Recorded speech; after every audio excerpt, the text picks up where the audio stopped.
您觉得对比前几年感觉现在的大环境怎么样？就差了很多，就是像我前几年毕业的学长学姐，他们找工作都是好几份 offer， 但是我们现在找工作就是面了好多，然后可能就一个 offer， 然后就没有选择的余地就去了，就不好呀，都不好呀。不好就是有体现嘛？就比如说人们在消费习惯上，或者是其他的生活习惯上有改变吗？我觉得不好就是体现在我的工资太低上，包括前辈们也会说，没有以前赚钱容易了。我觉得是不太好的。你消费降级，这是大家很天然的一个感触，是吧？然后二一个你自己挣钱难不难，自己心里是很清楚的。第三一个，我说各行各业，当你听到就是社会大众大家都一起抱怨的时候，这里面有一半是随波逐流的，有一半是真的就自己就在这种窘境里面深有体会，他才会有感叹。我说跟我们民生相关的，你看这个就是，就是批发行业就是各个城市的这种集散源头，像这种冻货白条，它其实他们的生意都在变差。你如果去走到这样的大市场、大的这种集散地，你去问任何一个老板，他们现在生意赶3年前都是有区别的很多这种大宗出货的这种老板，他们现在都开始接散单了，都开始接零货了就是他的业态已经被往下拉了，这种业态已经没有不像以前那样高高在上了，它已经越来越接近你的时候，就说明这个经济越来越差。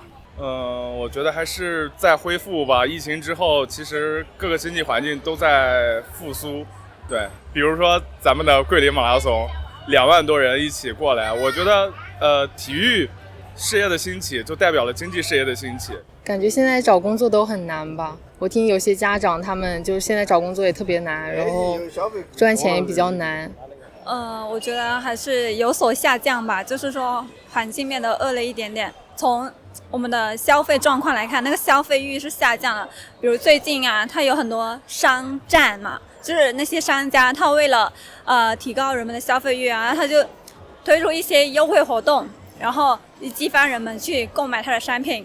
其实现在很多我们年轻人出去吃饭会去手机看那个团购，就是争取更优惠的价格去享受这个服务。对，现在的整体中国的经济大环境是比较不好的。就比如说我们的工资，它可能最高一份3500的工资，它会要求你干很多个人的工作，然后包括现在的物价也在慢慢的都下降了，就包括我们中国著名的海底捞，之前海底捞是没有团购的，然后现在就很多套餐它都出现了团购，包括海底捞也有摆摊，在我们之前有新闻播出嘛。就是好多商家生意也不好做了，是吧？对，现在的商家就紧接着一家接一家倒闭嘛，所以说近几年的经济大环境是不好，但是呢，我相信就是我们中国它的发展是一个波动式的起伏嘛，对，有低才有高，有高才也会有低的，所以说未来肯定会越来越好的，我相信我们国家的发展。对那身边的人他们有没有抱怨经济不好，然后说工作不好找或者是钱不好赚之类的？前段时间我有朋友也是大学毕业，然后去跑外卖过渡一下日子，然后他跟我说到，之前一单单价是5块钱一单，现在是5块钱3单，5块钱3单你都抢不到，现在是这样的一个情况。然后现在跑外卖其实也赚不了什么钱，就是大环境它不好，就体现到了这些点，就是岗位少，但是呢抢的人多。您是从事哪个行业的？我是做智能硬件的。这个行业现在怎么样？也非常好，我们做外贸，对，在美国、欧洲那边用我们的产品非常多。之前特朗普不是给我们加了关税吗？对你们有影响吗？是有影响的。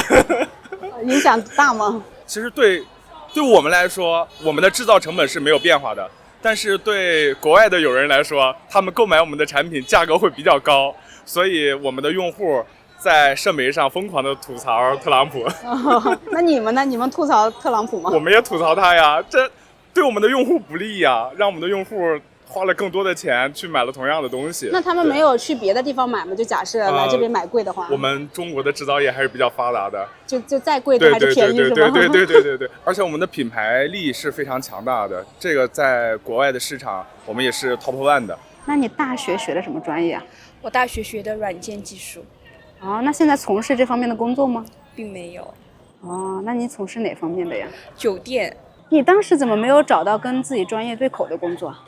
很难找啊，我们专科出来，你说上比不过那种本科的，下呢又比不过那种从小家里就学的，而且他起步就是要几年经验，那你又要应届生，你又要经验，那你到底是想干什么？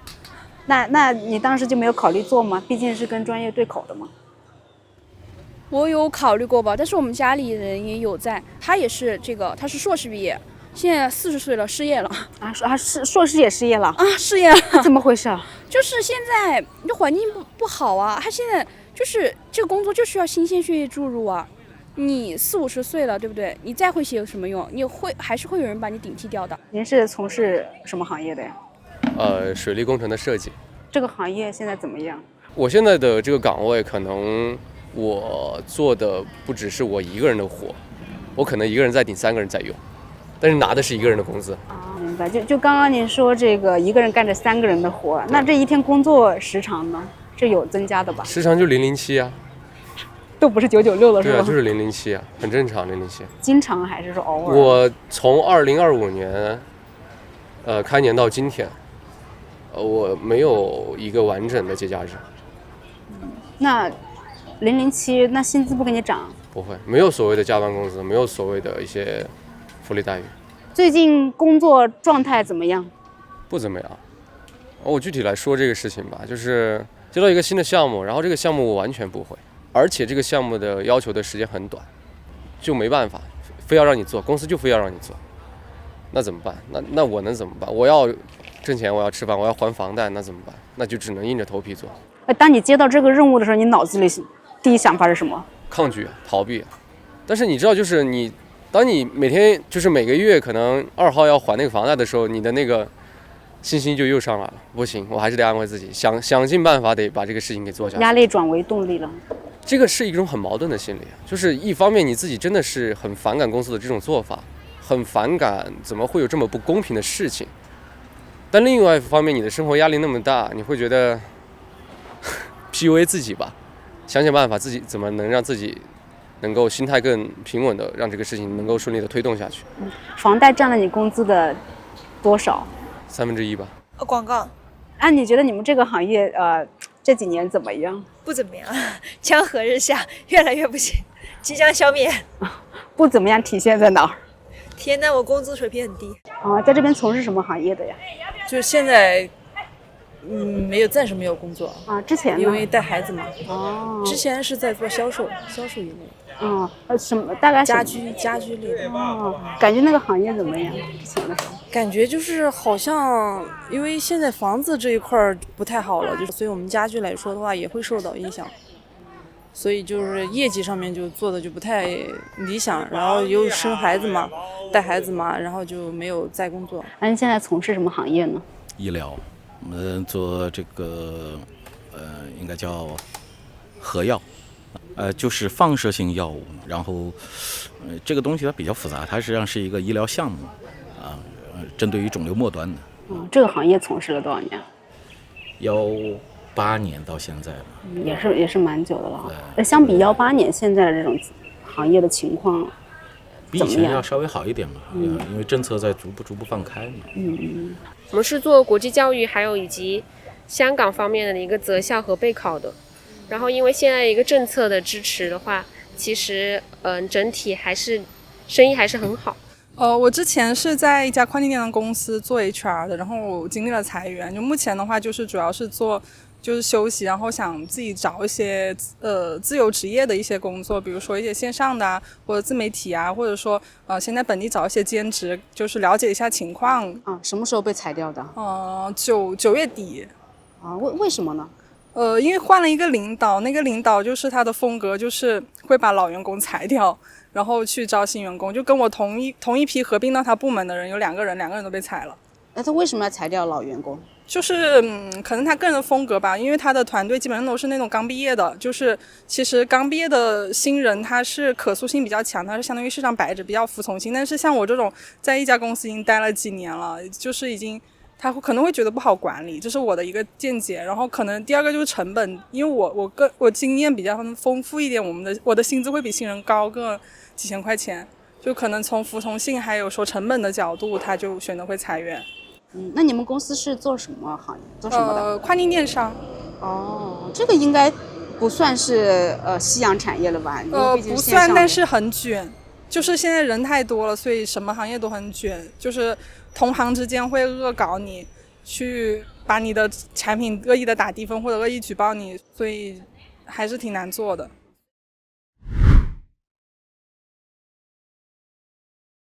你们现在学什么专业？我们是金融的。像你们这个专业未来的工作方向是怎么样的呢？一般是证券公司或者是银行。您觉得未来这个找工作的前景会怎么样？很难。前几天看他们秋招的那些研究生都很难有岗位，那么多人竞争一个岗位，所以感觉会很难。因为现在其实好像也有很多大学生会选择考研，是吗？就是为了延缓这个找工作的。对，你们会考虑吗？会考虑啊，但是其实目前来看，感觉也有一点学历贬值，而且其实如果说本科也找不到工作，研究生也找不到工作，那不如本科出来多做一些工作，积累经验，可能经验会比学历更值钱，也说不定。就是大数据与会计。大数据会计跟传统的会计有区别吗？就以前会计可能是书本就比较多一点，然后现在我们大部分都是实操，然后就是电脑操作什么的。就是现在大家其实很多大学生都有这个焦虑，就是说毕业之后找工作难这件事情啊，你有听说过吧？我也感觉挺难的吧，其实。会对未来有这样的担忧吗？有啊，但是我们这个专业可能就是要考证，然后我觉得应该就是提升学历吧。然后你要积累工作经验，就是如果一开始很难的话，你就要求不要太高，然后多去积累工作经验，后面的话就是你找工作也会相对容易一点。本科是环境设计，研究生也是设计，但转到了景观。这个行业就是出来找工作一般就是找什么样的方向的呢？其实基本上地产行业或者是设计院都是比较多的。就整体的这种好像大学生找工作都已经是大家都在讨论的一个话题了啊。这个问题我想应该是有的，因为据我了解，就比如说我的上一届，他们有很多就是工作了差不多1年之后会被公司倒挂，比如说被迫辞职这种情况。但我们这届我所知道的是很多，比如去当老师，去当大学的辅导员，或者是大专的讲师，然后也有到一些私企工作的都挺多的。目前还没有听到他们说谁被裁员了，或者说那些情况。那薪资情况就是相比以前是有更低了吗？其实我觉得薪资方面跟我们本科毕业的时候差不多，就是当你期待你研究生毕业能找到一个更好的工作的时候，你回过头看到了你本科毕业的那批学生，你发现这读了3年好像也没有什么用。那你现在是大学生还是已经参加工作了？我现在是大学生。学的什么专业呢？学的是休闲服务与管理，它的大类是旅游，但是我们所学的内容是体育。那出来是可以从事什么方面的工作？教练方面的工作，或者是教培。就教运动的。对。那就是你现在也开始面临找工作了哈。你是的。觉得现在对于大学生来说，就业环境怎么样呢？我觉得不怎么好。因为现在人越来越多了嘛，然后大学生也越来越多，就是出现了一个人数和工作岗位不对等的一个情况，所以呢，现在找工作相对比较困难。你最近有去找工作吗？有的，我最近有在找酒店方面的工作，就比如说我前几天面试了上海的几家酒店，他们给到我们的一个薪资待遇是2500一个月，然后包吃住。但是我觉得2500要在上海对，在上海生活的话会相对比较困难。什么样的岗位呢？客房服务，还有一个餐饮服务。是实习生的工作了？对，实习生的工作。就是能描述一下你面试的情况，比如说面试官对于你们的要求。就是他首先让你介绍一下自己，面试官首先要看到你自信的一个态度嘛，然后听一下你的谈吐，还有你对这份工作的理解，你是否能够接受加班？这个是中国最常问到的问题。加班有工资吗 ？No， 无偿加班。你能接受吗？不能接受。但你觉得现在能找着这种不加班的工作吗？我觉得找不到。我觉得就算你找到这种不加班的工作、双休的工作，但是他的工资也不会很高。你现在是大学生是吧？对，我大几了。读什么专业的呢？我是师范专业的。那未来是要当老师的。对。然后我们最近也有招聘会嘛，然后我去参加过面试这些。就是很明显的，就是理想的岗位很少了。比如说，很多人都想去1线城市啊，或者是2线城市，但是那些来招的岗位很少，或者就是要求非常高。比如说我现在是本科学历嘛，那么他一般要求就会研究生啊这种，让我们就去不到。那么剩下的一些岗位就是比较经济没有那么发达的地方，比如一些县城啊和乡镇啊。那么它对应的一个薪资工资也是比较低的，所以就是有时候大家都在想，我到底是做我专业相关的工作呢，还是说我去追求一个薪资更高的工作？你去应聘的这些工作薪资水平大概是什么样的？因为我现在应聘的都是在广西这边的，那就是3000左右。你觉得是匹配这个工作的吗？这个工资？在广西来说是属于比较正常的一个薪资水平，但是不是我理想的。当下的这种经济情况会影响你人生的其他方面选择吗？比如说买房呀、婚姻啊、孩子啊这些。不想结婚，不想生孩，就没必要去让人家承受一个007的老公或者是爸爸。那这种不太好的环境下，对你个人会影响你个人的一些决定吗？我觉得会。在以前我跟我妈他们想差不多，就把钱存起来，然后怎么以后花呀。你这个年龄还会存钱啊？那现在不能，现在我发了工资就想去洗脚，你们知道吗？成都洗脚，我只想去按摩，我只想去 SPA， 我要去享受。对，享受。因为我想，我现在才22岁，我爸妈现在不需要我养，我现在不去玩，不出去旅游，那我年纪大了，那我有自己爹妈要养，说不定以后会结婚，但现在至少没有这个想法哈。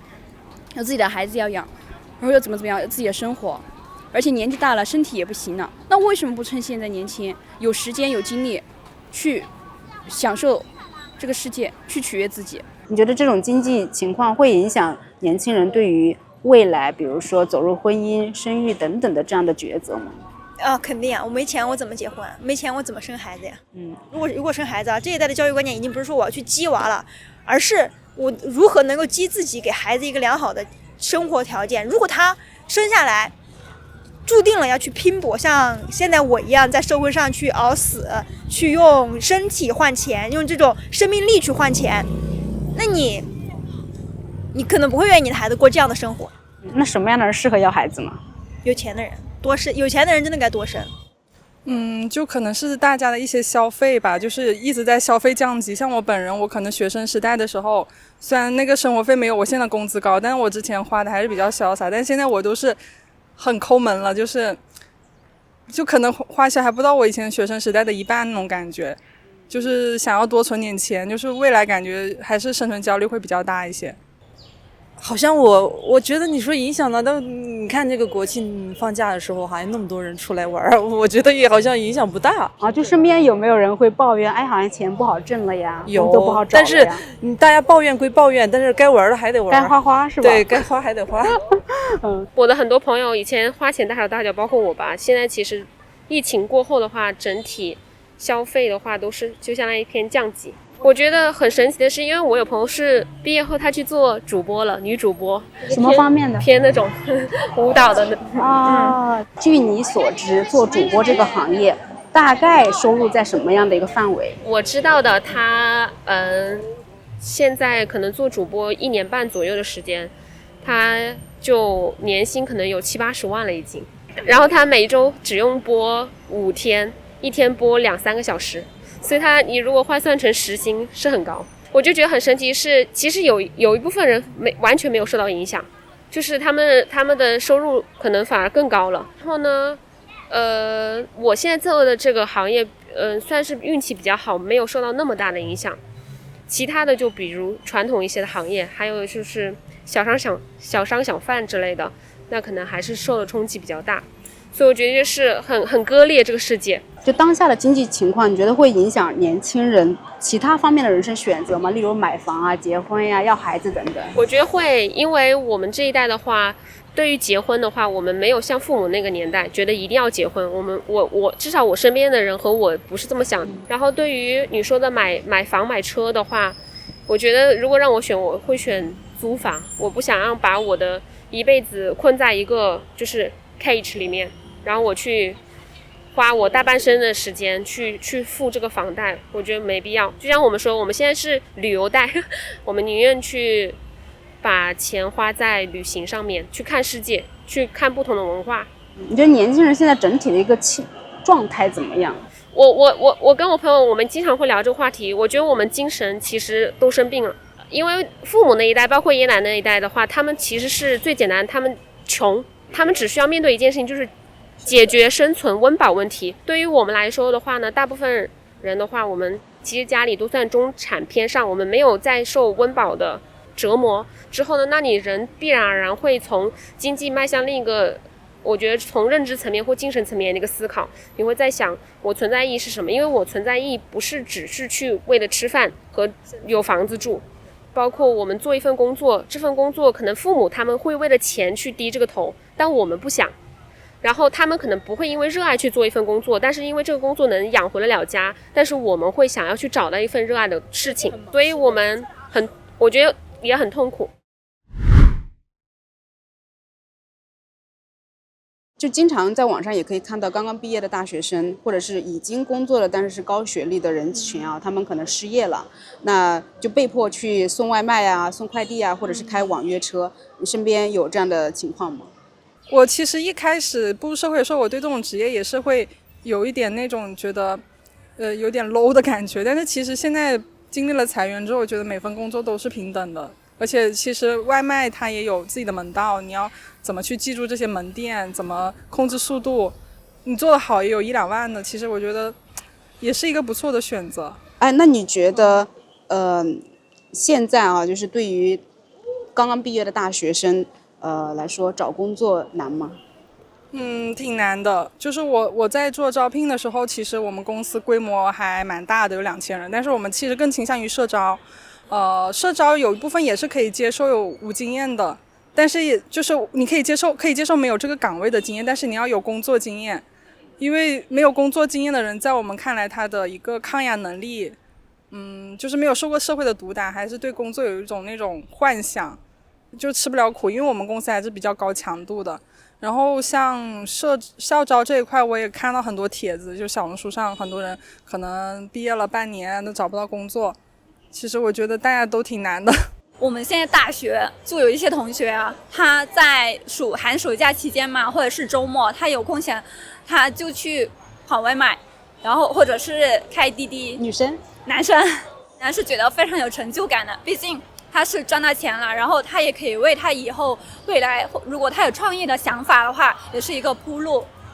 所以我觉得还是比较支持。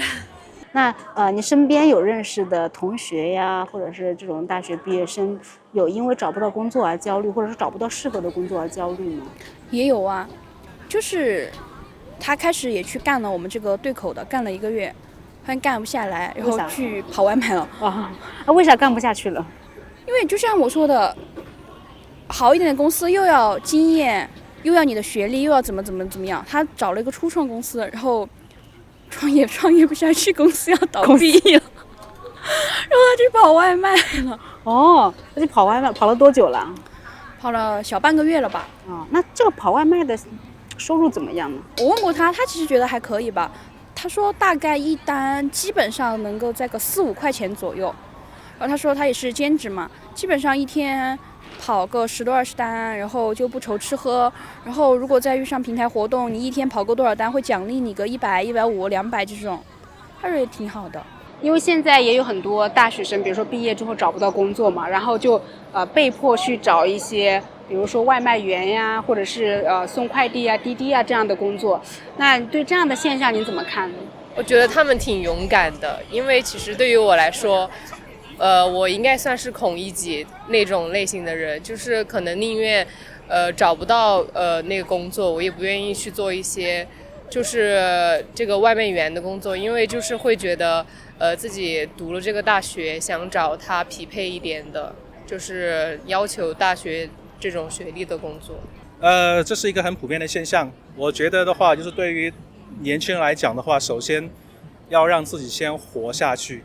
对，可能从事外卖的话，它不是一个永久的一个工作，但是至少能够让你先有饭吃。